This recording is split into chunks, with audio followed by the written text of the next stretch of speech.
এখন রাত্রে 3টা বাজে আর আমি আসছিলাম ওয়াশরুমে। তারপরে দেখি আমার পাখিগুলো অতিরিক্ত ডাকাডাকি করতেছে, উড়ে বেড়াচ্ছে। তো আমি চিন্তা করলাম কি হয়েছে। পরে দেখি ভাই এই যে নিচে তেলাপোকা গুলো আসছে, যে কারণে হচ্ছে আমার পাখি অসুস্থ বোধ করছে এবং লাফালাফি। এগুলো মাইরে দিতে হবে, আর মাইরে না দিলে আসলে এটা খুবই ডিস্টার্ব করে। 1 মিনিট, 2টা আসছে এখানে তেলাপোকা আছে 2টা। আমার খামারে এখন ছোট ছোট বাচ্চা আছে, ঠিক আছে, বাচ্চা করছে 4-5 দিন হচ্ছে। একটা মাইরা দিছে, আর এদিকে একটা আছে। এই যে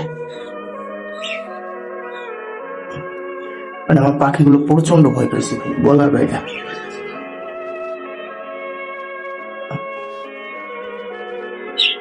দেখছো ভাই পাখি দাপাদাপি করতেছে, আসলে এই জিনিসগুলো খুবই খারাপ।